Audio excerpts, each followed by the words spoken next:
আসসালামু আলাইকুম সবাইকে। এই দেখা হচ্ছে আমাকে, দেখো তো। আর মডারেটর যারা আছো তারা একটু ওই যে গ্রুপে ক্লাসটা করে দাও, শেয়ার করে দাও, যাতে সবাই করতে পারে। আমরা পেজ থেকে লাইভ আসছি। হ্যাঁ, পেজ থেকে লাইভ আসছি। ক্লিয়ার কিনা ভয়েস আর হলো ক্লিয়ার কিনা এটা একটু আমাকে জানাবা।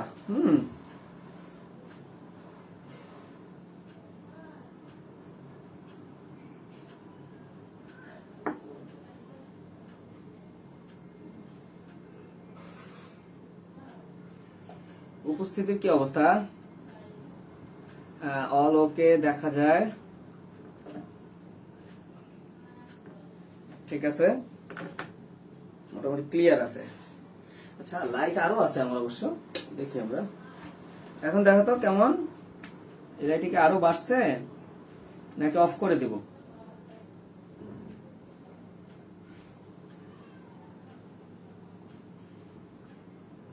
এটা মনে হয় আরো বাড়ছে, ভালোই। অল ক্লিয়ার, ঠিক আছে। আমরা অনেকদিন পরে আসলে, আমি এখন তো লাইভে বেশি আসতে পারি না জানোই, তো তারপরও দেখলাম 2022 এবং 23 ব্যাচের স্টুডেন্টরা আসলে ক্লাসই পায় না, যেটা 21 ব্যাচ পাইছে। তো এই কারণে ভাবলাম একটা ইম্পর্টেন্ট চ্যাপ্টার তোমাদের শেষ করে দেই, সিরিয়ালি, একবারে সিরিয়ালি শেষ হবে, যেটা তোমার অ্যাডমিশন একাডেমিক দুইটাই কভার করা যাবে। হ্যাঁ, তো তোমরা জানো যে এই ক্লাসগুলা অনেকগুলা ক্লাসের সমন্বয় হয়, কিন্তু আমি চেষ্টা করব যতটা শর্ট করা যায়। শর্ট করা যায় মানে এই না যে এর মধ্যে থেকে ভাই আপনি বাদ দিবেন অনেক কিছু, না, দেখবা কিছুই বাদ হচ্ছে না, কিন্তু 3-4 ক্লাসে 3 ক্লাসেই শেষ হয়ে যাবে, বুঝতে পারছো? 3 বা সর্বোচ্চ 4 ক্লাস। তো একটু মনোযোগ দিয়ে যদি সিরিয়ালি 4টা ক্লাস বা 3টা ক্লাস করো, তাহলে আশা করি এই অধ্যায়ে তোমার আর কোথাও করতে হবে না। হ্যাঁ, সবকিছুই পারবা। কোনটা তোমার জন্য রিটেনের জন্য ইম্পর্টেন্ট, কোনটা এমসিকিউর জন্য ইম্পর্টেন্ট, আমি প্রত্যেকটা ক্লাসেই বলে দেবো, বুঝতে পারছো? আচ্ছা, যথেষ্ট স্টুডেন্ট আসছো, আরো বন্ধু বান্ধবদেরকে মেনশন করে দাও, কারণ এটা ফ্রি ক্লাস, সবাই করতে পারবে এবং আশা করি উপকারী হবে, অপকার হয় না। আচ্ছা, ঠিক আছে, আমরা তাহলে শুরু করি। অধ্যায়টা হলো ডাইজেশন বা পরিপাক। হ্যাঁ, ক্লাসে মনোযোগ দিবা, ক্লাসে মনোযোগ দিলেই দেখবা ক্লাসেই পড়া শেষ। এত সহজ, এইগুলা পড়তে সময় লাগে না। আচ্ছা, পরিপাক মানে কি? ডাইজেশন তো খাইলেই তো হবে না, অ্যাবজর্পশন তো হইতে হবে, তাই না? তার মানে এই অধ্যায়ের দুইটা পার্ট আছে, একটা হলো পরিপাক আর হলো শোষণ, মানে ওই খাবারের সারবস্তুটা শোষণ হইতে হবে। তাহলে আমরা পরিপাকের সংজ্ঞাটা কিভাবে দিব? আমরা সংজ্ঞাটা এভাবে দিব না, আমরা সংজ্ঞা দিবই না। আমরা সংজ্ঞার বদলে পরিপাককে দুইটা ভাগে ভাগ করব। কি কি? একটা হলো যান্ত্রিক পরিপাক আর একটা হলো রাসায়নিক পরিপাক। যান্ত্রিক আর একটা হলো রাসায়নিক পরিপাক। হ্যাঁ, তো যান্ত্রিক বুঝাই যাচ্ছে যে এখানে যন্ত্র লাগবে। তো আমার শরীরে তো আর যন্ত্র নাই, তাহলে আমার শরীরে কি আছে? আমার শরীরে আছে দাঁত, আমার শরীর খাবার গিলার ক্ষমতা, আমার শরীর আছে এরকম, শরীরের ভিতরে অন্ত্র আছে যেটা এরকম ছোট বড় হয়ে খাবারটাকে সামনের দিকে নিতে পারে। তাহলে এই যে কথাগুলা, একটা হলো দাঁত দিয়ে খাবারকে চূর্ণ করা, গলাধকরণ, তারপরে হলো ওই যে ছোট বড় হয়ে সামনের দিকে আগায় যাওয়া, এটাকে বলে পেরিস্টালসিস। এই তিনটা জিনিস বা এই রকম যে কাজগুলা, যেখানে কোনো এনজাইম লাগে না কিন্তু পরিপাক অগ্রসর হইতে থাকে, সেটাকে আমরা বলবো যান্ত্রিক পরিপাক। আর যদি ওই পরিপাকে এনজাইম দরকার হয়, মানে এনজাইম প্রয়োজন হয়, তখনই আমরা তাকে বলবো রাসায়নিক পরিপাক। তো ব্যাপারটা তুমি এইভাবে বলতে পারো যে তুমি একটা মাংসের টুকরা খাইলা, বড় সড়ো মাংসের টুকরা, তো এত বড় মাংসের টুকরার উপরে যদি এনজাইম কাজ করাও, তাহলে সেই এনজাইমের হিসাব করতে করতে তোমার দিন যাবে গা। তো অত এনজাইম আমাদের নাই, এই জন্য এটাকে দাঁত দিয়ে চূর্ণ বিচূর্ণ করলাম, ছোট ছোট অংশে পরিণত করলাম, দেন এর উপরে এনজাইম প্রয়োগ করলাম, এনজাইম প্রয়োগ করে একে সরল এবং দ্রবণীয় অংশে পরিণত করলাম, সরল এবং দ্রবণীয় অংশে পরিণত করলাম। এখানে দুইটা ভাগ আমাদের হয়ে গেল, যে যান্ত্রিক পরিপাক আর একটা রাসায়নিক পরিপাক। কি চিত্র দিয়ে দিলাম নিজে বানায়, কোনো সমস্যা নাই, তুমি দাও। আচ্ছা, এরপরে যেটা, এই পরিপাক হইতে গেলে খাবারটা তোমার তো খাইতে হবে, তাহলে একটা নালী দিয়ে যেতে হবে, তাই না? তাহলে যে নালী দিয়ে যাবে তাকে আমরা বলবো পরিপাক নালী বা পৌষ্টিক নালী বা ডাইজেস্টিভ ক্যানাল। ঠিক আছে, পরিপাক নালী বা পৌষ্টিক নালী, যেটা দিয়ে খাবার যাবে। আর এই যে এনজাইম গুলা যে আসতে হবে, সেইগুলা হলো পরিপাক গ্রন্থি। পরিপাক গ্রন্থি, পরিপাক গ্রন্থি বা পৌষ্টিক গ্রন্থি। পরিপাক গ্রন্থি বা পৌষ্টিক গ্রন্থি। তাহলে এখন তুমি এই যে কথাগুলো এইগুলো যদি সাজাও তাহলে তোমার পরিপাকের সংজ্ঞা চলে আসবে, বুঝতে পারছো? তাহলে তোমার সংজ্ঞা চলে আসবে। তাহলে কি, যেহেতু পরিপাক আমাদের শরীরের একটা বিষয়, তাহলে তুমি আগেই লাগাও যে শারীরবৃত্তীয় প্রক্রিয়ায় লাগাও, শারীরবৃত্তীয় প্রক্রিয়া লাগাইলে তোমার অর্ধেক মার্ক নিশ্চিত। তাহলে যে শারীরবৃত্তীয় প্রক্রিয়ায় জটিল খাদ্যবস্তু বিভিন্ন যান্ত্রিক প্রক্রিয়ায় এবং এনজাইমের কার্যকারিতার মাধ্যমে সরল এবং দ্রবণীয় অংশে পরিণত হয়, সেই প্রক্রিয়াকে আমরা বলবো পরিপাক। ক্লিয়ার? সংজ্ঞা কি খারাপ হয়েছে বলো তো? খারাপ হয়েছে সংজ্ঞা? যথেষ্ট ভালো হয়েছে। বই তো নাই, বই দরকার কি, তুমি নিজের সংজ্ঞা নিজে বানাবা। তাহলে যদি বলা হয় পরিপাক কয় ধরনের? দুই ধরনের, যান্ত্রিক পরিপাক, রাসায়নিক পরিপাক। যদি বলে এনজাইম কোথায় কাজ করে?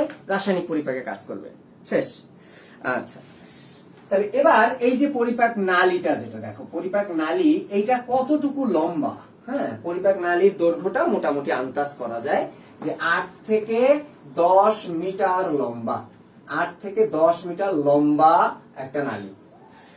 তো তোমাদের বইয়ে কিন্তু সুন্দর একটা সংজ্ঞা নাই, হ্যাঁ, মানে সুন্দর করে সাজানো নাই এই অধ্যায়টা। হ্যাঁ, এই অধ্যায়টা নিজে নিজে সাজাবা। এখন এই যে 8 থেকে 10 মিটার লম্বা নালী, এই নালীর ভিতরে কি কি আছে আমাদের সবই পড়া লাগবে। তাহলে শুরু হয় কোথা থেকে? শুরু হয় মুখ দিয়ে। তারপরে খাবারটা কোথায় যায়? মুখবিবরে যায়, মুখবিবর বা মুখগহ্বর। তারপরে খাবার কোথায় যায়? মুখবিবরের পরে খাবার যায় অন্ন নালী, সরি গলবিল। কোথায় যায়? খাবার যায় গলবিলে। তারপরে খাবার কোথায় যায়? তারপরে খাবার যায় অন্ন নালীতে, অন্ন নালী। তারপরে খাবার কই যায়? তারপরে খাবার যায় পাকস্থলী, পাকস্থলী। তারপরে কোথায় যাবে? তারপরে খাবার যাবে অন্ত্র, অন্ত্র মানে ক্ষুদ্রান্ত বৃহদন্ত্র দুইটাই। এরপরে খাবার কই যাবে? অন্ত্রের পাকস্থলী, অন্ত্র মানে ক্ষুদ্রান্ত দেই আগে, ক্ষুদ্রান্ত্র, ক্ষুদ্রান্ত। তারপরে খাবার যাবে বৃহদান্ত্র, আর লাস্টে যাবে খাবার পায়ুতে। এবং আরো একটা অবশ্য আছে, এই বাথরুম আছে না। এখন তুমি যদি মনে করো যে ভাইয়া আপনি যা বললেন এগুলো আমার নাই, আমার দুই একটা নাই, এই যে ধরো তোমার অন্ননালী নাই, তাহলে তুমি কি কমু, তুমি আর মনুষ্য জগতেই নাই। তবে একটা মজার কাহিনী আছে, তোমাদের বলি। সেটা হলো যে আসলে করুণ কাহিনী। এই যে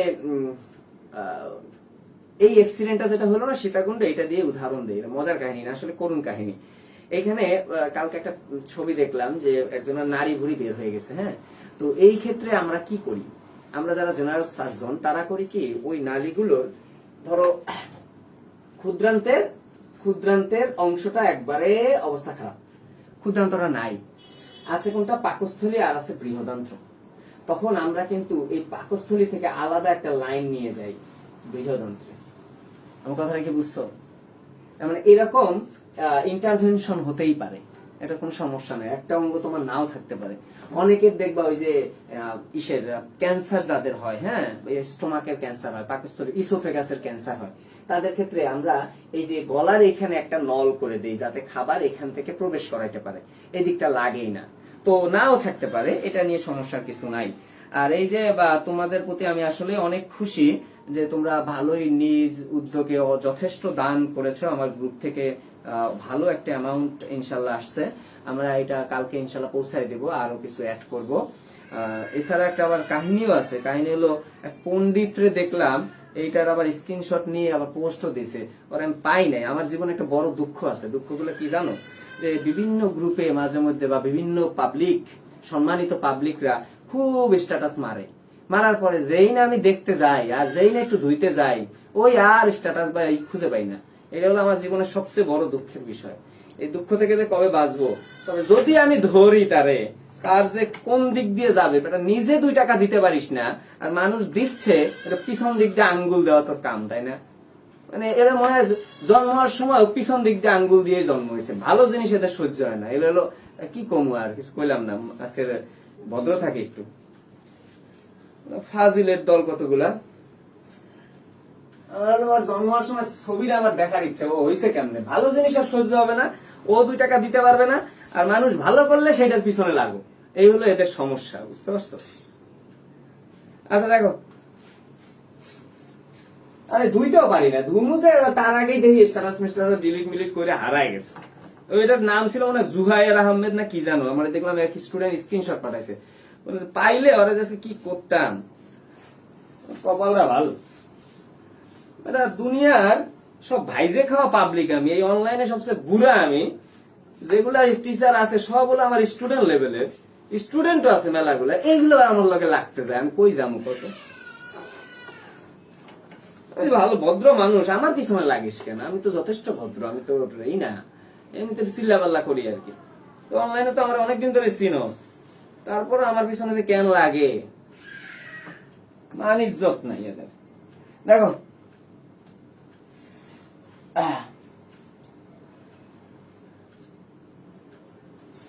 তাহলে এই দেখো, এবার আমরা ডিটেইলসে এটা পড়াশোনা শুরু করবো। দেখো মুখ, এই মুখ নিয়ে আমাদের কোনো পড়া নাই, আমাদের মুখ দিয়ে চিল্লাপাল্লাই করতে পারি।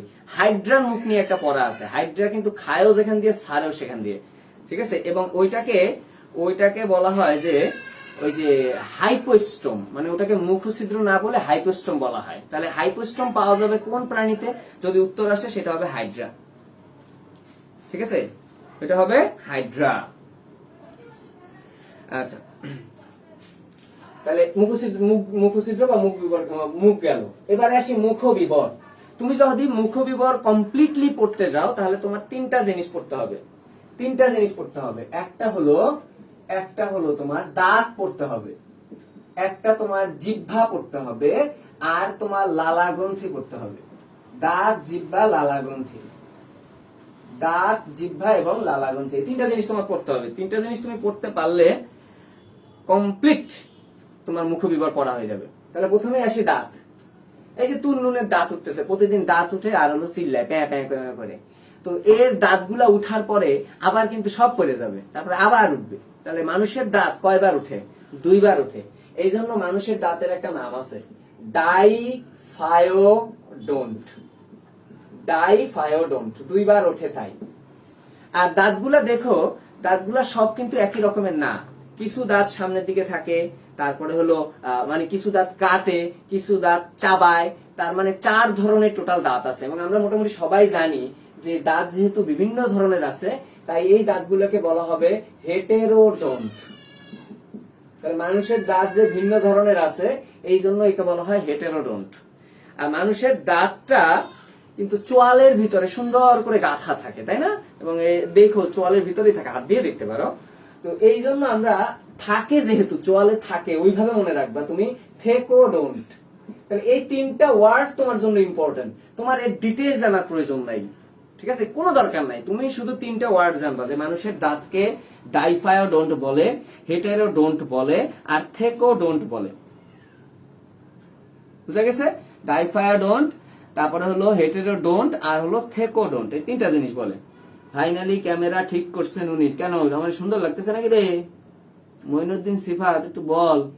সবাই বলে আমি নাকি কিউট নই, তো মনে হয় একটু ভাল লাগতেছে, নিজেকে নিজেই ভাল লাগতেছে, সে ব্যাপার না।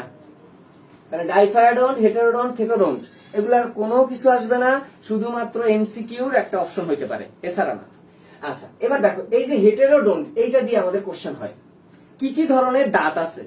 4 ধরনের দাঁত আছে, ICPM আমরা সবাই জানি, ইনসিসর, ক্যানাইন, প্রিমোলার, মোলার। কিন্তু আমি তোমাদেরকে জিজ্ঞেস করবো এগুলার বাংলাগুলা।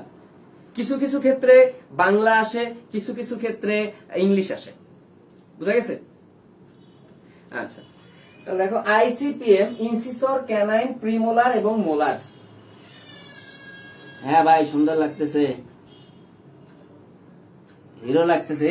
তাহলে তো আমার আরো 1 বছর আগে ক্যামেরা চেঞ্জ করা উচিত ছিল রে। এতদিন এই ক্যামেরার কারণেই আমাকে সুন্দর দেখায় নাই, আজকে বুঝলাম কাহিনী। কালকেই 10-12টা ক্যামেরা অর্ডার দিয়ে দিব, নো টেনশন। দেখো তাহলে ইনসিসর মানে কি? কর্তন। ক্যানাইন মানে ছেদন। প্রিমোলার মানে অগ্রপেশন। মোলার মানে পেশন। তো এখান থেকে এই যে আমাদের দাঁতে কয়টা পাটি? 2টা পাটি। এবং তুমি এটাকে 4 ভাগ করো, এইভাবে 4 ভাগ করো। 4 ভাগ করলো না? এই যে 4 ভাগ। তাহলে 4 ভাগ যদি করি, এই যে এরকম, এইখানেও ICPM কিন্তু থাকবে, নিচেও ICPM থাকবে, এপাশেও ICPM থাকবে। হ্যাঁ, এই যে এরে তোমরা কি সিলেন্সি লেগেছে,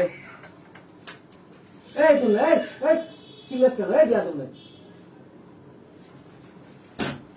দেখো 2 1 2 3 2 1 2 3 2 1 2 3 2 1 2 3 ঠিক আছে।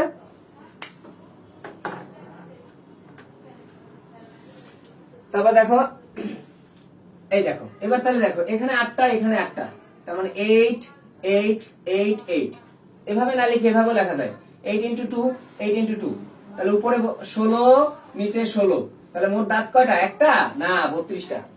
এই হলো দাঁতের সংকেত, বুঝা গেছে? এই হলো দাঁতের সংকেত। তাহলে যদি আসে যে দাঁতের সংকেত লেখো, এইভাবে লিখে দিয়ে চলে আসবো, শেষ। এবার বাচ্চাদের যে দাঁত, বাচ্চাদের যে দাঁত সেটাই কি কি থাকে না? এই বাচ্চাদেরকে আক্কেল দাঁত থাকবে, আক্কেল দাঁত তো তোদেরও নাই, তোরা তো বেআক্কেল। তো দেখো 2 1 প্রিমোলার থাকে না বাচ্চাদের ক্ষেত্রে, এটা 0 থাকে। আর M3 নাম্বার যেটা, এটা তোমার কিন্তু আক্কেল দাঁত। আক্কেল দাঁতের ইংরেজি আছে উইজডম টিথ, উইজডম টিথ আক্কেল দাঁত। হ্যাঁ, মানে তোমরা এখনো ওয়াইজ না, তাই না? আচ্ছা, তার মানে এটা 2, এটা 0, এটা 2, এটা 0, এটা 2, এটা 0, এটা 2, তাহলে হিসাব করলে আমরা কি পাই? 5 × 2 5 × 2, তার মানে 20/20, না 10/10, তাহলে 20। তাহলে দুধ দাঁতের সংকেত হলো 20টা। তাহলে যেটাই আসুক না কেন, দুধ দাঁত আসুক অথবা পূর্ণবয়স্ক মানুষের দাঁতের সংকেত আসুক, তুমি এই দুটা অ্যান্সার করে চলে আসবা। বুঝা গেছে? আচ্ছা, হয়ে গেল বাচ্চাদের প্রিমোলার থাকে না, এই কাহিনীগুলো হয়ে গেল। এবার এটা রিটেন কোশ্চেন আসতে পারে। হ্যাঁ, এবার এই একটা দাঁতের গঠন আমরা একটু দেখি, একটা দাঁতের গঠন দেখি। ও মিল্ক টিথ বা দুধ দাঁতের আরেকটা নাম কিন্তু আছে, একটু লিখে রাখতে পারো, ডেসিডাস টিথ। ডেসিডাস টিথ, ডেসিডাস টিথ ওয়ার্ডটা পাইলে কিন্তু ই করবা না, মানে ফাঁকা রেখে আসবা না। ডেসিডাস টিথ মানে কিন্তু দুধ দাঁতই বোঝায়। আচ্ছা, এখন একটা দাঁতের আমরা গঠন আলোচনা করব। এই দেখো একটা দাঁত, দাঁতটা কিসের মধ্যে থাকে? চোয়ালের ভিতরে থাকে। এই যে চোয়াল, এই যে চোয়াল। তো দাঁত আর চোয়ালের ভিতরে কিছু সুতা বা ফাইবার দিয়ে এইটা আটকানো থাকে, ফাইবার বা সুতা দিয়ে। যেহেতু ফাইবার বা সুতা দিয়ে, সুতার ফাইবারের বাংলা কি? তন্তু। তাহলে এইখানে যে অস্থিসন্ধিটা থাকে সেটা হলো তন্তুময় অস্থিসন্ধি। অস্থির সাথে অস্থির সন্ধির নাম অস্থিসন্ধি। কি টাইপের অস্থিসন্ধি? তন্তুময়। এবং আমি তন্তুগুলো দেখাই দিছি তোমাকে। এবং আরো একটা জিনিস দেখো, এই যে আমাদের যেটা বলতে চাইলাম কি জানো? হ্যাঁ, আরো একটা জিনিস দেখো, তন্তুময় বলছি। হ্যাঁ, আমরা কিন্তু এইখান থেকে যদি দাঁতের গোড়া থেকে রক্ত পড়ে, তাহলে ওই রোগটার নাম বলি গাম ব্লিডিং। গাম ব্লিডিং, মানে দাঁতের গোড়া থেকে রক্ত পড়া। তাহলে এইখানে যে তন্তুময় অস্থিসন্ধিটা, তার টাইপটা হলো গমফোসিস। এভাবে মনে রাখবা, গম মানে গাম।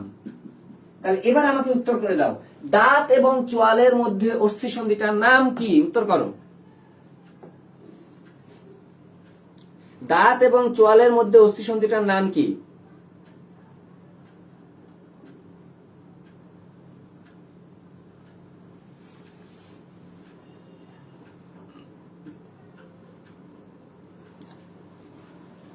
গমফোসিসটা, ভেরি গুড। দাঁত এবং চোয়ালের মধ্যে অস্থিসন্ধির নাম গমফোসিস, ভেরি গুড। হ্যাঁ, আচ্ছা, এবার দেখো এই দাঁতের আমরা গঠন পড়বো। হ্যাঁ, বাহ্যিক গঠন। তো প্রথমেই তোমার একটা এমসিকিউ আগের দিনে আসতো যে একটা দাঁতের গঠনের অংশ নয় কোনটি। মনে রাখবা 3টা অংশ থাকে দাঁতের গঠনের। একটা হলো মূল, তারপরে হলো মুকুট, আর একটা হলো গ্রীবা। মূল, মুকুট, গ্রীবা। মূল, মুকুট, গ্রীবা। মানে ইংলিশ যদি বলো রুট, ক্রাউন, নেক। ভাইয়া ইংলিশও আসতে পারে, বাংলাও আসতে পারে। বায়োলজি কিন্তু এটা ফলো করে না, কে ফিজিক্সই ফলো করে না, আর বায়োলজি তো দূরেরই কথা। তাহলে ইংলিশটাও পড়বা। মূল, মুকুট, গ্রীবা, এই 3টা অংশ তুমি বাহ্যিক ভাবে একটা দাঁতে দেখতে পাবা। এবার একটা দাঁতের যদি তুমি লম্বচ্ছেদ করো, তাহলে তুমি কি কি পাবা? দাঁতের সবচেয়ে বাইরের দিকের যে অংশটা, সেই অংশটার নাম তুমি পাবা এনামেল। তাহলে সাদা চকচকে যে পদার্থটা থাকে তার নাম হলো এনামেল। তো এই এনামেলটা রাসায়নিকভাবে কেমিক্যালি একটা সাবস্টেন্স দিয়ে গঠিত, যার নাম হলো হাইড্রক্সি অ্যাপাটাইট। Hydroxy appetite. তাহলে এনামেল রাসায়নিকভাবে কি বস্তু? Hydroxy appetite. এনামেল রাসায়নিকভাবে হাইড্রক্সি অ্যাপাটাইট, এবং এটা সাদা চকচকে পদার্থ। হয়ে গেল সবচেয়ে দাঁতের বাইরে। এরপরে হালকা হলুদ বর্ণের একটা লেয়ার থাকে দাঁতে। হালকা হলুদ বর্ণের একটা লেয়ার থাকে, হ্যাঁ, এই যে হালকা হলুদ বর্ণের লেয়ার, যার নাম হলো ডেন্টিন। ডেন্টিন, ডেন্টিন, এটা হালকা হলুদ বর্ণের। আগে আমরা এই কালার গুলা পড়াইতাম না, হ্যাঁ, যে কোনটা হলুদ কোনটা সাদা, এটা পড়াইতাম না। কিন্তু গত 2 বছর আগে মেডিকেলের একটা কোশ্চেন ছিল। কি কোশ্চেন জানো? যে স্ক্লেরা, চোখের সবচেয়ে বাইরের আবরণের নাম স্ক্লেরা, এর কালার কেমন? এবং যখন থেকে এই কোশ্চেনটা আসছে তখন থেকে আমরা পড়ানো শুরু করছি। মানে এই কালার, সবগুলো কালার লাগে, যেটা যেটা লাগে, বুঝতে পারছো? আচ্ছা, ভেরি গুড। হাইড্রক্সি অ্যাপাটাইট হালকা হলুদ বর্ণের পদার্থ। আর একবারে ভিতরে যেটা আছে এইটা হলো পাল্প গহ্বর। পাল্প গহ্বর, পাল্প গহ্বর, যেখানে তোমার থাকবে রক্তনালী এবং স্নায়ু। পাল্প গহ্বর, যেখানে থাকবে রক্তনালী এবং স্নায়ু। এবার বুদ্ধি করে বলো, রক্তনালী এবং স্নায়ু। এবার বুদ্ধি করে আমাকে বলো যে দাঁত পুষ্টি গ্রহণ করে কোন অঞ্চল থেকে? উত্তর করো। দাঁত পুষ্টি গ্রহণ করে কোন অঞ্চল থেকে? দাঁতের গঠন তো বইয়ে নাই। এটা বেটা অপু বুকসে আছে, অপু পড়াচ্ছে মানে আছে এটা বেটা। গার্গী মন্ডল, অপু বুকস পড়বি, যা পড়াচ্ছে টুকটাস পড়ে ফেলবি। দাঁত পুষ্টি গ্রহণ করবে কোন অঞ্চল থেকে? এরে পাল্পের বানান তো অস্থির বানান লিখছিস তোরা। আসিফুল কাদের জয় লিখছে PALP, গাধা। এমডি রাশেদ আলম লিখছে POLP। আর কোন বানান ভুল করার কাহিনী আছে? হবে PU, আর একজন লিখছে PLUP। কি রে ভাই? Pulp, PULP, pulp. হ্যাঁ, এমডি মোর্শেদেরটা আরো করা হয়েছে, পাল্প গহ্বরটা বাংলায় লিখছে, বাংলিশ। সাব্বাস বেটা। আর একজন ইমতিয়াজ লিখছে PALAP, পালাপ গহীয়বর। Wow wow, excellent. Pulp cavity, pulp PULP, pulp. আরেকজন লিখছে পালম, NS সেতু লিখছে PULM, পুলম। এই তোরা তো বাংলা একাডেমি তোদেরকে খুঁজতেছে রে। নাজনীন লিখছে PALP, পাল্প। সাবাস, বাংলার কি ধরন! অস্থির অস্থির, সাবাস। হ্যাঁ, এই পাল মানে তো তাল বেড়া। এটা কি তাল আছে? দাঁতের মধ্যে তাল আছে? দাঁতের মধ্যে তাল। আচ্ছা, ঠিক আছে। তো কোনটা রক্তনালী যেখানে থাকবে, মনে রাখবা যে আমাদের অঙ্গে যেখানে রক্তনালী থাকবে সেখান থেকে পুষ্টি গ্রহণ করবে, ঠিক আছে? তার মানে এখানে রক্তনালী আছে, তাই পাল্প গহ্বর থেকে পুষ্টি গ্রহণ করবে। এখন তাহলে আমাকে বলো, আমি যদি বলি যে দাঁতের সবচেয়ে বাইরে, দাঁতের বাইরে একটা আবরণ থাকে, ওই আবরণটার নাম কি? দেখি পারো কিনা। দাঁতের বাইরে একটা আবরণ থাকে, ওই আবরণটার নাম কি? কেউ বলতে পারবা?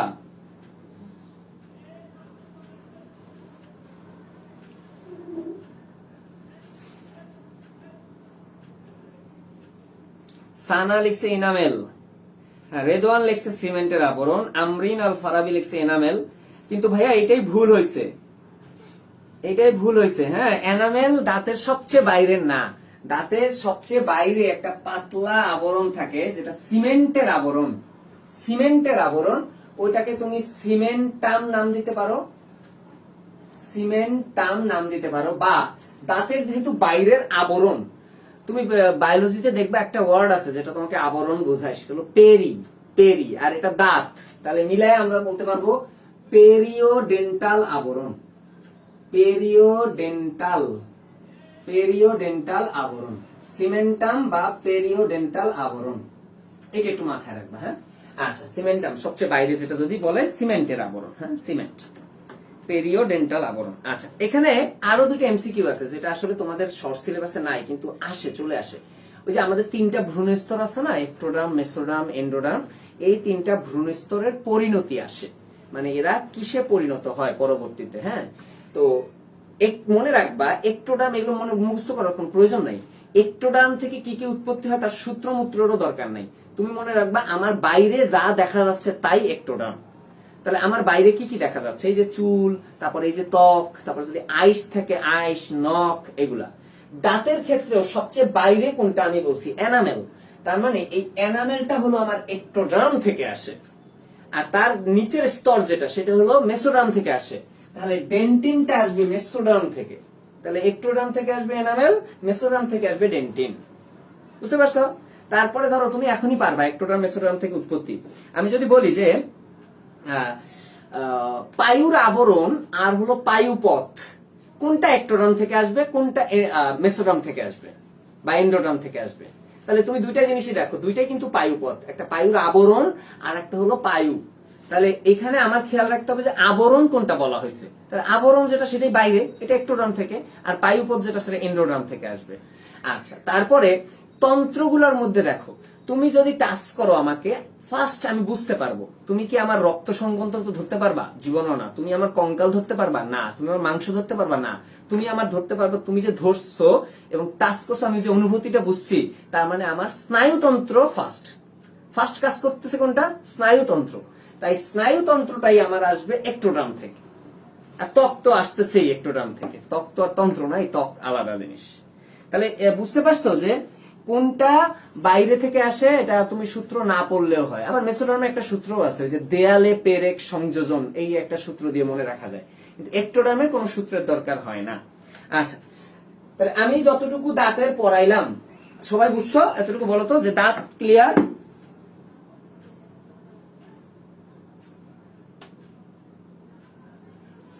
দাঁত বুঝতে পারছো?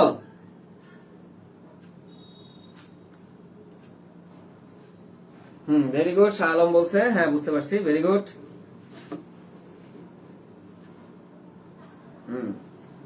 আচ্ছা, তাহলে আমরা দাঁত ক্লিয়ার হয়ে গেল। দাঁতের থেকে কোশ্চেন যদি আসে আমরা পারবো কোনটা আবরণ, কোনটা অংশ, কি ধরনের অস্থিসন্ধি, বাহ্যিক ভাবে কি কি দেখা যায়, অভ্যন্তরীণ ভাবে কি কি দেখা যায়। আর এবার আমাকে লাস্ট একটা উত্তর দাও, যে দাঁত কি ধরনের পরিপাকে সাহায্য করে? দাঁত কি ধরনের পরিপাকে সাহায্য করে? দাঁতের তো আর গ্রন্থি না, তাহলে দাঁত কি ধরনের পরিপাক করবে? যান্ত্রিক পরিপাক করবে। আমার তুমি একটু পরে পড়ানোর পরে তুমি প্রত্যেকটা অংশ থেকে, দেহের প্রত্যেকটা অংশ থেকে বলে দিতে পারবা যে কোনটা তোমার যান্ত্রিক পরিপাক করে, কোনটা তোমার রাসায়নিক পরিপাক করে, ইজিলি পারবা। আচ্ছা, দাঁত শেষ। এবার জিহ্বা। দাঁত যেমন আঁকছি জিহ্বাও তেমন, এই রাখছি, এটাই জিহ্বা। তো জিহ্বা কিন্তু একটা মাংসের জিনিস। তো এটা যদি তুমি কোনো হাড্ডির সাথে লাগানো না থাকে, তাহলে কিন্তু একবার যদি জিহ্বা বাইর করো, ও আর ঢুকবে না, ও ঘুরে বেড়াবে জিহ্বা, পরে দেখবে আর একজন তেল দিয়ে ভাজি করে খাই ফেলছে। এই জন্য এই দাঁতটা একটা ইউ আকৃতির অস্থির সাথে যুক্ত থাকে, একটা ইউ আকৃতির অস্থির সাথে যুক্ত থাকে। এই যে ইউ, ইউ আকৃতির অস্থি।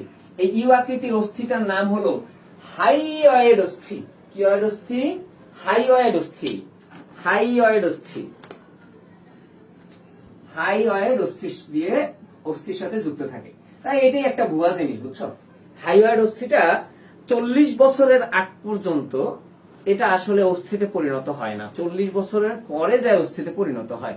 এখন পর্যন্ত তরুণাস্থি আছে। এই যে তোমরা আমাকে বলো না যে বুড়া, এবার এই আমার হাইওয়েড অস্থি এখনো তরুণাস্থি, তাহলে আমি কেমনে বুড়া?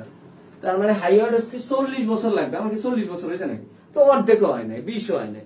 তার মানে এটা দিয়েও প্রমাণিত হয়, কিন্তু দেখছো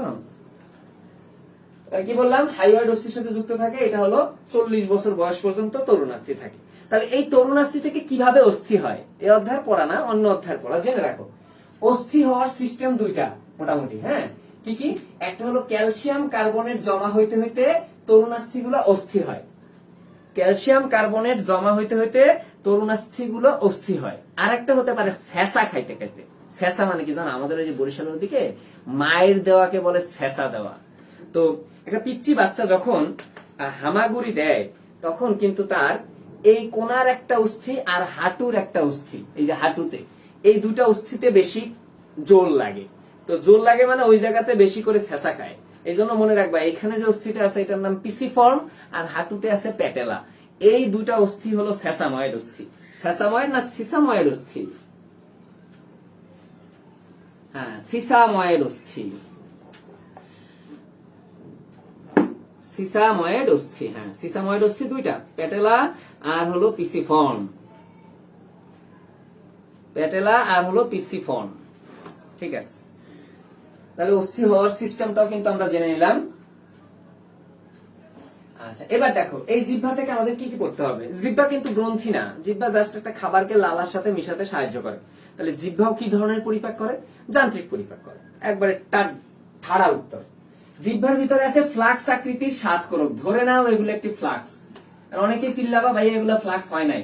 এরে বেটা, ম্যাথ করছিস যে জীবনে, তোরা কি এক্স ধরে ম্যাথ করে উত্তর ওয়াই আসে নাই? অস্বীকার করবি না। আমার তো প্রায় আসতো, ধরতাম এক্স নি, ধরি এটি একটি এক্স, উত্তর দেখতাম ওয়াই করতে জানি চলে আসছে। তো এগুলাই ফ্লাক্স আকৃতির, কোনো সমস্যা নেই। ফ্লাক্স আকৃতির স্বাদকোরক আছে। স্বাদকোরক বা স্বাদকুরি বা টেস্ট বাড একই জিনিস। আর কোনটা কোথায় স্বাদকোরক আছে এটা আমরা মোটামুটি সবাই জানি। এই যে 4টা ভাগে ভাগ করা হয়। কিরকম? এই যে জিহ্বার সামনের অংশ, পার্শ্বদেশের সামনের অংশ, পার্শ্বদেশের পিছনের অংশ, আর একবারে পিছনের অংশ। একটা আপুর নাম মনে রাখলেই হয়, মিলতি আপু। মিলতি রাগ ছিল, আর কিন্তু পড়ার জন্য আমরা সর্ব একটা ঢুকাই দেব।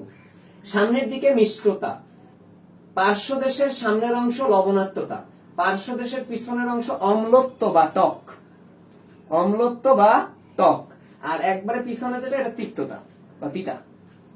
ঠিক আছে?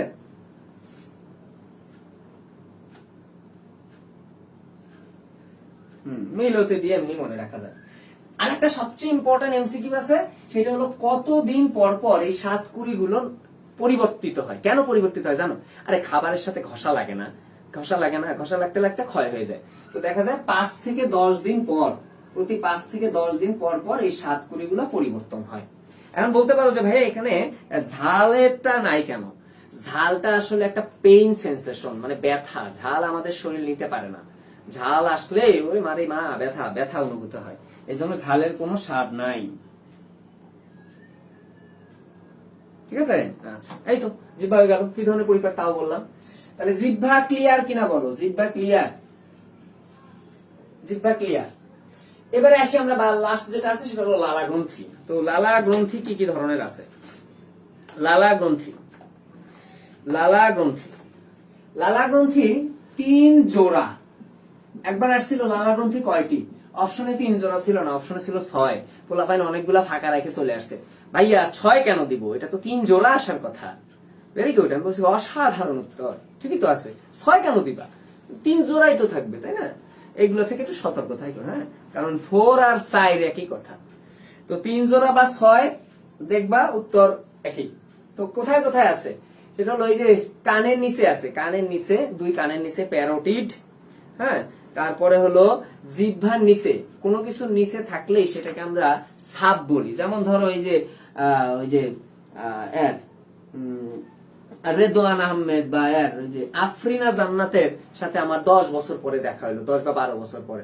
তো ওর নাম আমি জানি যে ওর নাম আফরিনা জান্নাত, কিন্তু ওর সাথে দেখি একটা লেদা বাচ্চা হাঁটতেছে। আমি তখন ওই লেদা বাচ্চাকে বললাম, এই তুমি কি সাব আফরিনা জান্নাত? মানে কি? অবশ্যই সে সাব, কারণ ও আফরিনা জান্নাতের পরেই জন্ম হয়েছে। ও যদি, আমি কি ওকে সুপার বলতে পারবো? না, সুপার মানে তো আগে বেশি। তার মানে কোনো কিছু নিচে একটা জিনিস থাকলেই সেটাকে আমরা বলবো সাব। বুঝা গেছে? তাহলে এই জিহ্বার নিচে থাকলে আমরা সাবলিঙ্গুয়াল বলবো। ম্যান্ডিবলের নিচে যদি থাকে তার নাম হবে সাবম্যান্ডিবুলার, তাই না? সাবম্যান্ডিবুলার। তো তুমি চিন্তা করো, যেটা ম্যান্ডিবলের নিচে সেটা কিন্তু ম্যাক্সিলারও নিচে। আমাদের এই যে ঊর্ধ্ব চোয়াল কিন্তু ম্যাক্সিলা, আর নিম্ন চোয়াল হলো ম্যান্ডিবল। তাহলে এটাকে কিন্তু আমরা সাব ম্যাক্সিলারিও বলতে পারি। বুঝা গেছে? তাহলে প্যারোটিড, এটা আবার সাব কান বলিস না, এই টাইপের নাই কিন্তু, হ্যাঁ। প্যারোটিড, সাবলিঙ্গুয়াল, আর হলো সাব ম্যাক্সিলারি বা সাব ম্যান্ডিবুলার। আচ্ছা, হয়ে গেল। এখন সবচেয়ে বড় কোনটা? যে বেটা উপরে থাকবে সে সবচেয়ে বড়। তাহলে এই যে প্যারোটিড যেটা, এটা সবচেয়ে বড়। কিন্তু বড় হলেই যে বেশি কাজে লাগবে এটা কিন্তু ভুল। তোমার কাজে লাগানোর জন্য খেয়াল করতে হবে কোনটা তোমার খাবারের সবচেয়ে কাছে। এখন তুমি বলতে পারো যে ভাইয়া তাহলে জিহ্বার নিচে যেটা আছে এটা মনে হয় সবচেয়ে কাছে। না, জিহ্বার তো ওটা নিচেই, খাবার তো জিহ্বার উপরে থাকে। তুই কি খাবার জিহ্বার নিচে নিতে পারোস? আজকে রাতে খাবার ট্রাই করিস তো, জিহ্বার নিচে নেওয়া যায় কিনা? যায় না। তার মানে ম্যান্ডিবলের নিচে যেটা আছে এইটাই সবচেয়ে কাছে। তাহলে যদি বলা হয় সবচেয়ে বড় কোনটা, সবচেয়ে বড় কোনটা, তাহলে তাকে আমরা বলবো প্যারোটিড। আর যদি বলা হয় সবচেয়ে বেশি কাজ করে কোনটা, তাহলে তার উত্তর হবে কিন্তু সাবম্যান্ডিবুলার। মনে থাকবে? আচ্ছা, এবার তোমরা কিছু জিনিসে খুব পেঁচাও কোনটা জানো? যে ভাইয়া আমরা ওই যে বিভিন্ন ধরনের পার্সেন্টেজ আছে, এই পার্সেন্টেজ গুলা কোনটা পড়বো কোনটা পড়বো না। ভাইয়া পানির পরিমাণটা পড়তে হয়। এই যেমন লালা রস, তারপরে পিত্ত রস, এই অধ্যায়ে অনেকগুলো আছে, লালা রস, পিত্ত রস, গ্যাস্ট্রিক রস, আন্ত্রিক রস, এইগুলো আছে। এদের মধ্যে তুমি যদি কিছু না পড়ো, হ্যাঁ কিছুই না পড়ো, তাহলে তুমি অন্তত পানির পরিমাণটা পড়ো। যেমন লালা গ্রন্থিতে পানির পরিমাণ হলো 95.5 থেকে 99.5, এটা খুবই ইম্পর্টেন্ট। আর প্রতিদিন কতটুকু লালা খরিত হয়? 1200 থেকে 1500 মিলিলিটার। বুঝা গেছে? 1200 থেকে 1500 মিলিলিটার। এই পরিমাণের উপর ভিত্তি করে আমাদের একটা মজার কাহিনী ছিল। যখন মেডিকেলে পড়ি, ভাইবা দিচ্ছিলাম, তখন আমাদের মূত্রথলি ভাইবা ছিল। হ্যাঁ, তো তখন মূত্রথলিতে ওই যে 700-র মতো মূত্র জমা হইতে পারে, 700 মিলিলিটার। এক ফ্রেন্ড ওর ভাইবা দিতে গেছে, এখন ম্যাডাম জিজ্ঞেস করছে যে তোর মূত্রথলিতে, তোমাদের মূত্রথলিতে কতটুকু ইউরিনারি ব্লাডারে কতটুকু পরিমাণ ইউরিন জমা হতে পারে। বলতেছে ভাই স্যার ম্যাডাম 700 লিটার। আর ম্যাডাম বলতেছে তোরটা কি বাসে করে নিয়ে যাস মূত্রথলি? এটা হতাশ একটা কাহিনী। ওই বলা 2 দিন দুঃখে শেষ। আর ওটা তো 700 মিলিলিটার হবে, তো মিলিলিটারের জায়গায় লিটার বলে সমস্যাটা কি? বুঝছো? আচ্ছা, বাসে না ট্রাকে করে বলছিল, তোর মূত্রথলি কি ট্রাকে করে তারপরে নিয়ে যাস? আচ্ছা, তো এই মিলিলিটার আর লিটারের জিনিসগুলো তুমি একটু অবশ্যই ই করবা, ঠিকঠাক রাখবা। হ্যাঁ, মিলিলিটারকে লিটার বানায় দিও না, এটা সমস্যা। আচ্ছা, তাহলে 3 জোড়া কোনটা কোথায় আমরা জানলাম, লালা গ্রন্থি কি। আর মাজেদা ম্যাডামের বইয়ে, হ্যাঁ মাজেদা ম্যাডামের বইয়ে এইগুলার একটা কোন নালী দিয়ে উন্মুক্ত হয় কোনটা, মানে সাবম্যান্ডিবুলার কোনটা, সাবলিঙ্গুয়াল কোনটা, হ্যাঁ এইগুলো একটু নালীগুলার নামটা জানতে হবে। আর পরিমাণ কোনটা কোনটা লাগবে সেটা তো আমি বলেই দিলাম। ক্লিয়ার? আচ্ছা, তাহলে আমাদের এইটা পর্যন্ত শেষ, মুখ বিভাগ পর্যন্ত শেষ। এবারে আসি আমরা গলবিল। হ্যাঁ, তো গলবিলের ক্ষেত্রে একটা জিনিসই পড়বা। গলবিলের ক্ষেত্রে তুমি একটা জিনিসই পড়বা, সেটা হলো যে এটা 12.5 সেন্টিমিটার লম্বা চওড়া ফানেলাকার অংশ। কি বলছি লেখো সবাই, লম্বা চওড়া ফানেলাকার অংশ। লম্বা চওড়া ফানেলাকার অংশ কত? 12.5 সেন্টিমিটার। আগে আমরা আমাদের বই ছিল 10 সেন্টিমিটার, এখন 12.5 বাইরে গেছে 2 সেন্টিমিটার। হ্যাঁ, লম্বা চওড়া ফানেলাকার অংশ।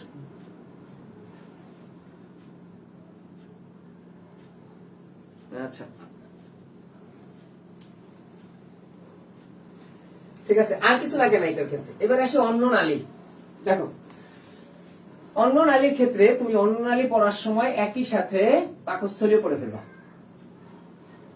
অন্য নালী পড়ার সাথে সাথে একই সাথে পাকস্থলীও পড়ে ফেলবা। দেখো, এই যে পাকস্থলী যেভাবে আঁকতেছি, কোনো রিটেন কোশ্চেন নাই। আমি আজকে রিটেন কোশ্চেন শুধু ওই দাঁতেরটাই পড়াবো, আর কোনো রিটেন কোশ্চেন নাই। রিটেন কোশ্চেন এই অধ্যায় লাস্টের দিকে সব। তো প্রথমে দেখো, এই যে অন্য নালী পাকস্থলীর যে অংশটায় উন্মুক্ত হয়, এই অংশটার নাম হলো কার্ডিয়া। এই অংশটার নাম কার্ডিয়া। এরপরে এই যে উঁচু অংশটা, এটার নাম হলো ফান্ডাস। তো ফান্ডাস শুধুমাত্র যে এই পাকস্থলীতেই থাকে তা কিন্তু না, ফান্ডাস জরায়ুতেও থাকে। জরায়ুর ক্ষেত্রেও একটা ফান্ডাস থাকে, উঁচু জায়গা থাকে, মনে রাখবা। জরায়ুতেও ফান্ডাস থাকে, ফান্ডাস 2 জায়গায় থাকে। হ্যাঁ, জরায়ুতেও ফান্ডাস থাকে। এরপরে দেখো, এই যে বাঁকটা, এই বাঁকটা হলো বড় সড়ো বাঁক, তাই এর নাম বড় বাঁক। ইংলিশে বললে এটার নাম গ্রেটার কার্ভেচার, গ্রেটার কার্ভেচার। আর এটা ছোট বাঁক, তাহলে এটা ছোট বাঁক। আর এই যে পাকস্থলীর যে অংশটা ডিউডেনামে উন্মুক্ত হয়, ডিউডেনাম হলো ক্ষুদ্রান্তের প্রথম অংশের নাম, ইউ আকৃতির একটা অংশ। তো যে অংশ উন্মুক্ত হয় তার নাম পাইলোরিক অংশ, পাইলোরিক অংশ। এখন তুমি আজকে খাবার খাওয়ার সময় আরো একটা জিনিস ট্রাই করবা, সেটা হলো যে খাবারটা টুস করে পেটের মধ্যে পড়ে গেছে কিনা। খাবার খাইছো আর ধাপ করে পেটের মধ্যে পড়ে গেছে কিনা, দেখবা পড়বে না, আস্তে ধীরে যাবে। কারণ এই জায়গাতে একটা স্ফিংটার আছে, স্ফিংটার আছে। স্ফিংটার কপাটিকা না, কিন্তু স্ফিংটার, কপাটিকার স্ফিংটারের মধ্যে সামান্য একটু পার্থক্য আছে। কপাটিকা হলো একবারে কপাট, দরজার মতো খোলা বন্ধ হয় একবারই কাজ, কিন্তু স্ফিংটার হলো চাইলেই সে ছোট বড় হতে পারে। বুঝতে পারছো? বড় খাবারের সময় বড় হবে, ছোট খাবারের সময় ছোট হবে। এটাই স্ফিংটারের মধ্যে আর কপাটিকের মধ্যে সামান্য পার্থক্য। তাহলে এটার নাম কার্ডিয়াক স্ফিংটার, কার্ডিয়াক অঞ্চলে আছে। আর এই জায়গাতে একটা স্ফিংটার আছে যার নাম পাইলোরিক স্ফিংটার। তাহলে দুটো স্ফিংটার আছে, স্ফিংটার দুটোর নাম জানলাম। এইটাই এখান থেকে আমাদের অংশগুলোর নাম এমসিকিউ তে আসতে পারে। আচ্ছা, এবার এই ফান্ডাসে কি থাকে? ফান্ডাসে থাকবে গ্যাস। কি গ্যাস? HCl gas. এখানে কি নাইট্রিক অ্যাসিড গ্যাস আসবে নাকি ছাগলের দল? HCl গ্যাস আসবে। হ্যাঁ, গ্যাসই তো উপরের দিকে যাবে। HCl, হাইড্রোক্লোরিক অ্যাসিড থাকবে।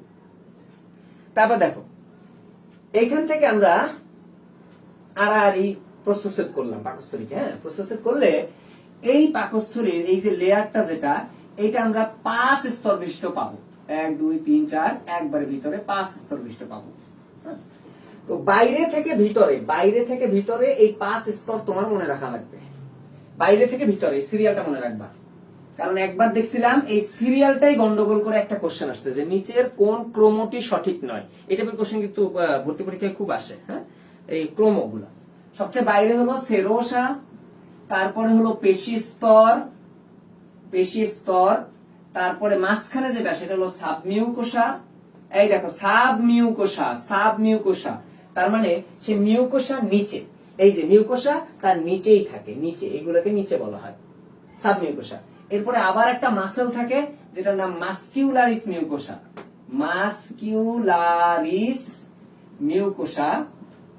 আর একবারে ভিতরে যেটা সেটা হলো মিউকোসা। এই 5টা। এবং এটা আমরা কি আঁকলাম? এটা সিরিয়ালটা কিভাবে লিখলাম? বাইরে থেকে ভিতরে। এবার যদি ভিতরে থেকে বাইরে হয় তাহলে কিন্তু ওই ভিতরে আগে মিউকোসা, তারপরে মাস্কিউলারিস, তারপরে হলো সাবমিউকোসা। দেখো, মিউকোসা কিন্তু তিনটা। মিউকোসা হলো এইটা, সাবমিউকোসা, মাস্কিউলারিস মিউকোসা, আর তারপরে পেশি স্তর, তারপরে সেরোসা। এখন যদি তোমাদেরকে আমি একটা উত্তর করতে বলি যে ভাইয়া বলতে যে এই পাকস্থলীতে যে মাসলটা থাকে, সেটা পেশিটা থাকে, সেটা কি ধরনের পেশি? কি ধরনের পেশি থাকে বলো?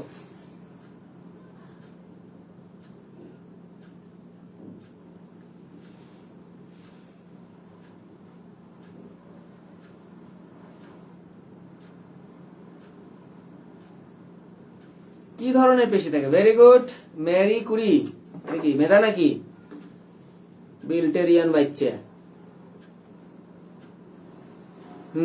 Smooth muscle. ভাই এগুলো সবই আসলে স্মুথ মাসল। হ্যাঁ, আচ্ছা, তারপরে দেখো এই যে পেশি স্তর যেটা, এই পেশি স্তরের আবার 2 ধরনের স্তর আছে। মানে পেশিটা 2 ধরনের থাকে। কিছু পেশি থাকে অনুদৈর্ঘ্য, মানে লম্বা লম্বা, আর কিছু পেশি থাকে বৃত্তাকার। তাহলে পেশি স্তর 2 ধরনের, একটা হলো অনুদৈর্ঘ্য আর একটা হলো বৃত্তাকার। এই আরেকটা জিনিস, মসৃণ পেশি সবাই বলছে। Very good. বলতো তাহলে এই মসৃণ পেশি কি ধরনের, কি আকৃতির দেখতে? মসৃণ পেশির আকৃতি কেমন?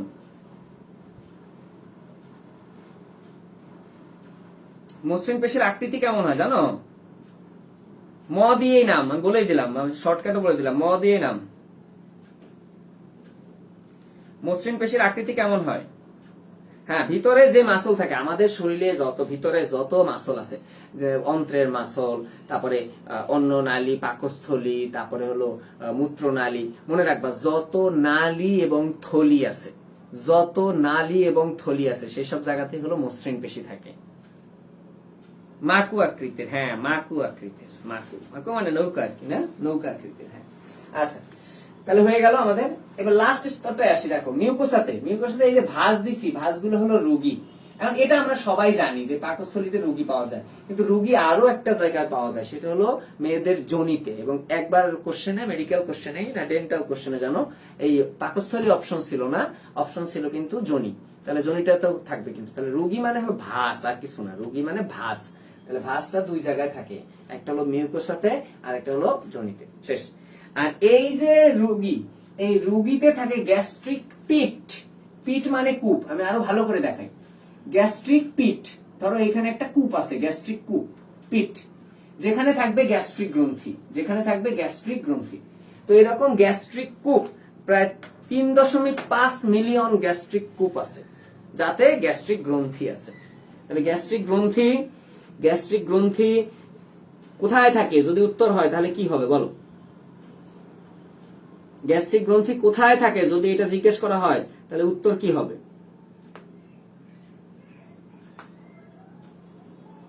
3.5 মিলিয়ন। আমাদের এডিশনের বইয়ে কত ছিল জানো? আমাদের এডিশনের বই ছিল প্রায় 40 মিলিয়ন। কেমনে জানি কমে গেছে, 3.5 মিলিয়নে চলে আসছে। আল্লাহ, দিনকে দিন কমতেছে আবার বাড়তেছে। আজমল স্যারের ইচ্ছার উপরে নির্ভর করে এটা।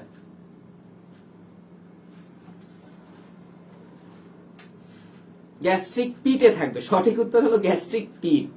তারপরে যদি উত্তর খুঁজতে হবে আমার রুগী, তারপরে যদি উত্তর না পাওয়া যায় তাহলে উত্তর খুঁজতে হবে মিউকোসা। এই তিনটা জিনিস। হ্যাঁ, এভাবে সিরিয়ালি উত্তর খুঁজতে হবে। হ্যাঁ, আর এখান থেকে গ্যাস্ট্রিক জুস খরিত হয় গ্যাস্ট্রিক গ্রন্থি থেকে। তো প্রতিদিন প্রায় 2 লিটার গ্যাস্ট্রিক জুস খরিত হয়, প্রতিদিন প্রতিদিন। এবার যদি বলা হয় যে তাহলে প্রতিবার কতটুকু গ্যাস্ট্রিক জুস খরিত হয়, তুমি এভাবে মনে রাখবা, প্রতিবার বললে তুমি কয় বেলা ভাত খাও? 3 বেলা খাও। তাহলে 2000 মিলিলিটারকে 3 দিয়ে ভাগ করো, তাহলে কত হয়? 750 বা 700 এই টাইপের হয়। তো ওই অনুপাতে আমরা মনে রাখবো যে প্রতিবার বললে 500 থেকে 1000 মিলিলিটার। তাহলে যদি বলা হয় প্রতিদিন তাহলে 2 লিটার, আর যদি বলা হয় প্রতিবার তাহলে 500 থেকে 1000 মিলিলিটার। হ্যাঁ, আগে 40 মিলিয়নই পড়াইছিলাম, পড়াবো না কেন? আগে তো তাই ছিল।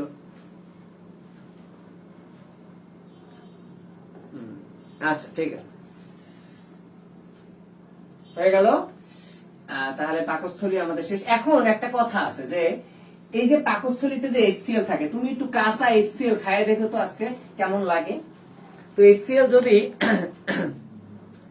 HCl যদি আমাদের হয় কোনো একটা পেশিতে লাগে, তাহলে সেই পেশিটা ওই কি হবে জানো? ওই যে ক্ষয় হয়ে যাবে, প্রাচীর ছিদ্র হয়ে যাবে। পাকস্থলীর মাংসেও কিন্তু কাজ করার কথা, তাই না?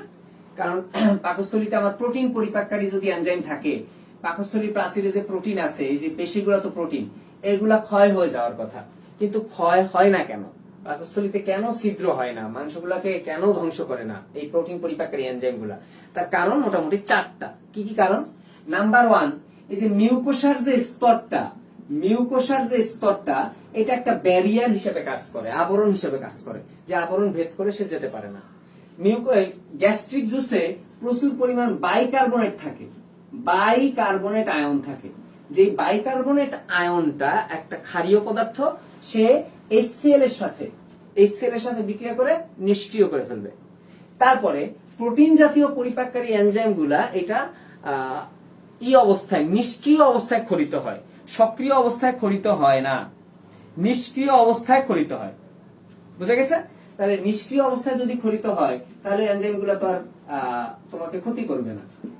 আর 4 নাম্বার যেটা, সেটা হলো পাকস্থলীর প্রাচীরে যে এপিথেলিয়াম থাকে, প্রত্যেকটা কোষের প্রাচীরে কিন্তু এপিথেলিয়াম থাকবে। এপিথেলিয়াম মানে আবরণ, সেটা একবারে ঘন সন্নিবিষ্ট থাকে, একটার সাথে একটা লেগে থাকে, যার কারণে ওই এনজাইম গুলো ওইটা ভেদ করে যাওয়াটা পসিবল না। তার মানে ঘন সন্নিবিষ্ট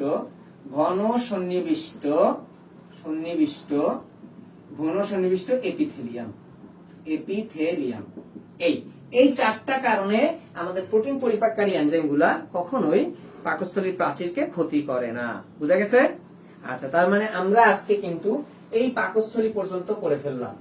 পাকস্থলী পর্যন্ত। এরপরে আমরা ক্ষুদ্রান্ত পড়বো, বৃহদান্ত্র পড়বো, পায়ু পড়বো, তারপরে যকৃৎ পড়বো, অগ্নাশয় পড়বো, তারপরে আমরা ধীরে ধীরে অধ্যায়টা আগাইতে থাকবো। টোটাল মোটামুটি 4টা ক্লাসের মতো হবে। হ্যাঁ, তাহলে সবাই কি বুঝতে পারছো? আজকে পড়া পুরোটা বুঝতে পারছো?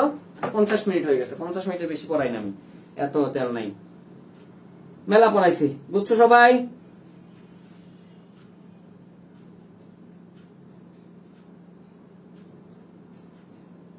এই অধ্যায়টা আমি শেষ করে দিব সিরিয়ালি, সমস্যা নাই।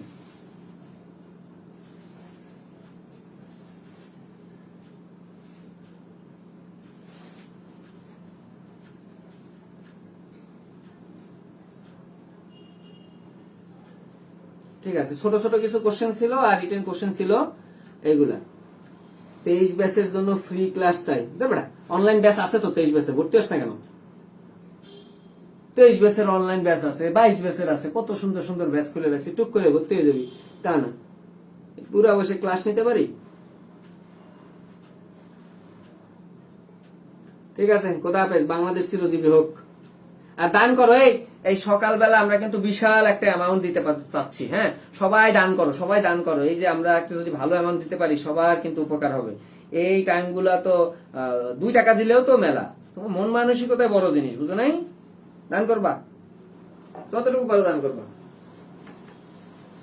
ঠিক আছে, ভালো থাকবা।